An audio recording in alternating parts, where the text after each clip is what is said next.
നുസ്രത്ത്, ഇപ്പോൾ മോഹൻ വർഗീസ് ചൂണ്ടിക്കാട്ടിയതുപോലെ നിലമ്പൂർ ഉപതെരഞ്ഞെടുപ്പ് വരാൻ പോവുകയാണ്. അത് അടിച്ചേൽപ്പിക്കപ്പെട്ട ഒരു തെരഞ്ഞെടുപ്പ് തന്നെയാണ് എന്നുള്ള കാര്യത്തിൽ ഒരു തർക്കവുമില്ല. നോക്കൂ, അവിടെ വെള്ളാപ്പള്ളി നടേശനെ ഒറ്റപ്പെടുത്തിക്കൊണ്ട് അങ്ങനെ കൈയൊഴിഞ്ഞുകൊണ്ട് CPM-ന് സംസാരിക്കാൻ സാധിക്കുമോ?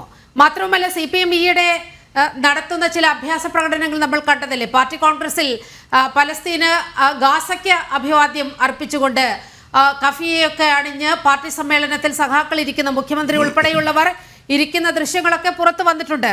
അപ്പോൾ വളരെ കൃത്യമായി CPM ആർക്കൊപ്പമാണ് നിലകൊള്ളുന്നതെന്ന് വളരെ കൃത്യമായി നമുക്കറിയാം. ഒരു സംഘടിത ന്യൂനപക്ഷത്തെ കൈപ്പിടിയിൽ ഒതുക്കാൻ ഗാസയെങ്കിൽ ഗാസ, അങ്ങനെ ഇസ്രായേലിനെ ചവിട്ടിത്താഴ്ത്തുകയും പലസ്തീനെ, ഗാസയെ ഇങ്ങനെ ഉയർത്തിക്കൊണ്ടുവരികയും ചെയ്യുന്ന ഒരു സമീപനം CPM-ന്റെ ഭാഗത്തുണ്ട്. നമ്മൾ ആ വേഷവിധാനങ്ങൾ കണ്ട് അന്ധാളിച്ചു നിന്ന ഒരു സാഹചര്യം കൂടിയുണ്ട്. അങ്ങനെ ഇങ്ങനെ ഒരു ബാലൻസ് തെറ്റിയ ഒരു കളിക്ക് CPM-ന് പറ്റുമോ? ഇനി ഒന്നാമത് സംഘടിത ന്യൂനപക്ഷത്തെ കൂടെ നിർത്തണം, ഒപ്പം ഇപ്പുറത്ത് വെള്ളാപ്പള്ളി നടേശനെ ഒരു തരത്തിലും പിഴക്കാനും കഴിയില്ല CPM-ന്.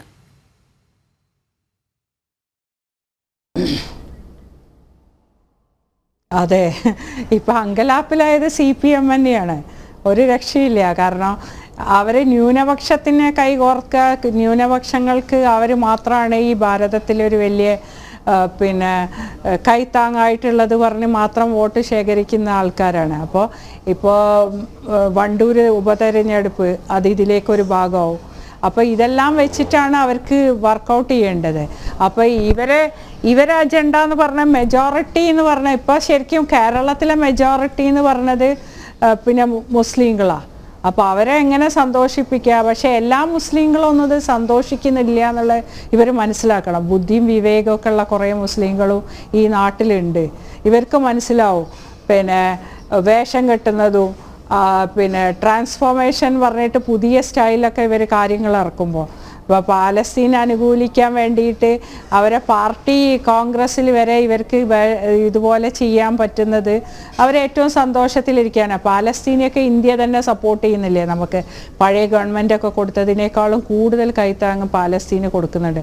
പാലസ്തീന് കൂടെ നിൽക്കുന്നുണ്ടെന്നുള്ളതാണ്. ഹമാസിനെ പുറത്താക്കാൻ പാലസ്തീൻ വരെ അവിടെ പറഞ്ഞു തുടങ്ങി. കാരണം അവർക്ക് മനസ്സിലായി, അവർ പെട്ടെന്നൊരു ആവേശത്തിൽ സപ്പോർട്ട് ചെയ്ത ഹമാസ് ഇന്ന് തിരിച്ച് പാലസ്തീൻ എന്താണ് ഗുണം ചെയ്തതെന്ന് പാലസ്തീൻ മനസ്സിലാക്കി.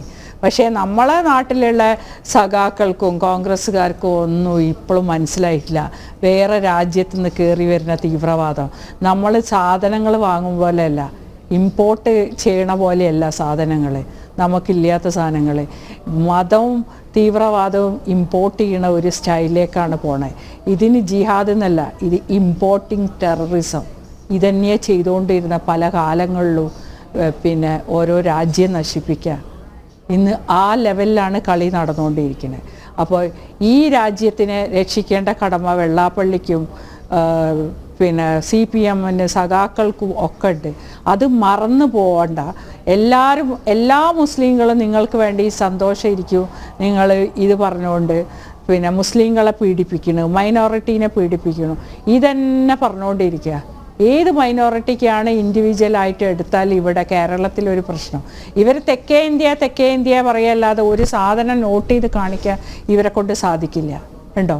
ഇപ്പോൾ തമിഴ്നാട്ടിൽ പറഞ്ഞു, ഇപ്പോൾ ഇവിടെ ഏറ്റവും വലിയ രാജ്യത്തിന് വരെ ഭീഷണിയായിട്ടുള്ള ഒരു സിനിമ വന്നപ്പോൾ അതിന് കേരള മുഖ്യമന്ത്രി കുടുംബവും ആ സിനിമ പോയി കണ്ട് അതിനെ സപ്പോർട്ട് ചെയ്തു. എന്താ അതിന്നൊക്കെ മനസ്സിലാക്കണ്ടേ നമ്മളെ? രാജ്യം പോയാലും വേണ്ടിയില്ല, അവരെ മുനമ്പത്തുകാരെ കണ്ടില്ലെന്ന് നടിക്കുകയും ചെയ്തു. ഈ CPM party Nusrat, CPM party കോൺഗ്രസിൽ ഇങ്ങനെ മറ്റേ കഫിയെ അണിഞ്ഞൊക്കെ പാർട്ടി കോൺഗ്രസിൽ ഇങ്ങനെ പ്രകടനം നടത്തുമ്പോൾ, ആ സമ്മേളനത്തിൽ ഇങ്ങനെ ഗാസയ്ക്ക് ഐക്യദാർഢ്യം പ്രഖ്യാപിച്ചുകൊണ്ട്, ഹമാസിന് ഐക്യദാർഢ്യം പ്രഖ്യാപിച്ചുകൊണ്ട് ഇങ്ങനെ നിൽക്കുമ്പോൾ, സ്വന്തം നാട്ടിലെ കുടിയിറക്ക് ഭീഷണി നേരിടുന്ന 600 കുടുംബങ്ങളെ ഇവർ മറന്നു എന്നതാണ് പ്രശ്നം.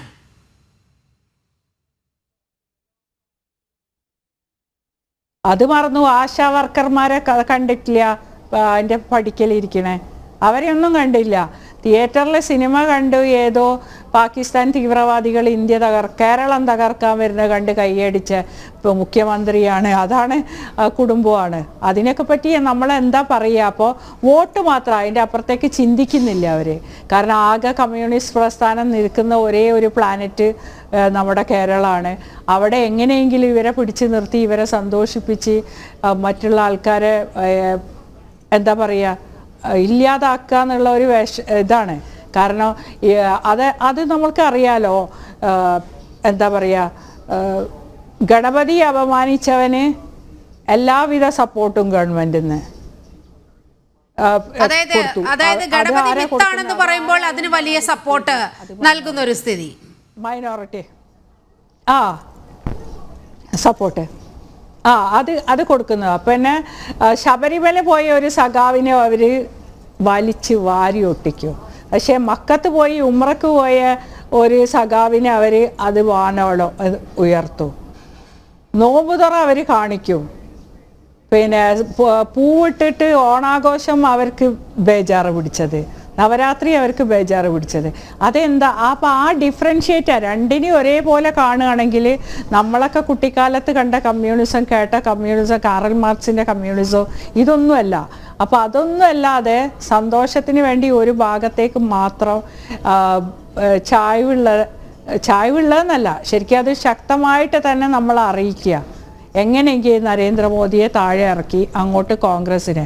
അപ്പൊ ഇവരോടൊക്കെ ചോദിക്കാനുള്ള ഇത്രയും സപ്പോർട്ട് ചെയ്യില്ല. നുസ്രത്തിലേക്ക് മടങ്ങിയെത്താം. ശ്രീ നടേശൻ സാർ നോക്കുക, നമ്മളിപ്പോൾ ദൃശ്യങ്ങളിൽ കൊടുക്കുന്ന ആ CPM പാർട്ടി കോൺഗ്രസിലെ ദൃശ്യങ്ങളാണ്. ആരോടാണ് ഇവർക്ക് പ്രതിപത്തി എന്നത് വളരെ കൃത്യമായി പ്രകടിപ്പിക്കുകയാണ്. ഇവിടെ ഇപ്പുറത്ത് മുനമ്പത്ത് 600ഓളം കുടുംബങ്ങൾ ഇങ്ങനെ എപ്പോൾ കുടിയിറക്കപ്പെടും എന്ന ഭീഷണിയിൽ നിൽക്കുമ്പോഴാണ് മറുവിഭാഗത്തെ ഇങ്ങനെ കൂടെ ചേർത്ത് നിർത്താൻ വേണ്ടി CPMന്റെ ഈ രാഷ്ട്രീയ കളി. ഇത് തന്നെയല്ലേ വെള്ളാപ്പള്ളി നടേശൻ പറഞ്ഞു വെക്കുന്നത്? മലപ്പുറം എന്ന് അദ്ദേഹം ഉപയോഗിച്ചതേയുള്ളൂ. പൊതുവെ കേരളത്തിൽ നടക്കുന്നത് ഈ പ്രീണന രാഷ്ട്രീയമല്ലേ ശ്രീ നടേശൻ സാർ? അല്ല, ഈ നേരത്തെ ചോദിച്ചിരുന്നല്ലോ, ഇതിനെങ്ങനെയാണ് CPM മറികടക്കുന്നത് എന്ന് ചോദിച്ചു.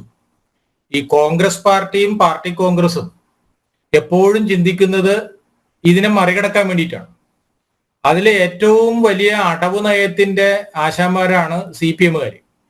അപ്പൊ അതുകൊണ്ട് അവരിതിനെല്ലാം വളരെ കൃത്യമായി വീണ്ടും ധ്രുവീകരണം നടത്തി ഇത് അവർ മറികടക്കും. അക്കാര്യത്തിൽ യാതൊരു സംശയമില്ല. കാരണം ന്യായീകരിച്ച് രാത്രിയെ പകലാക്കിയും പകലിനെ രാത്രിയാക്കാനും കഴിവുള്ളവരാണ്.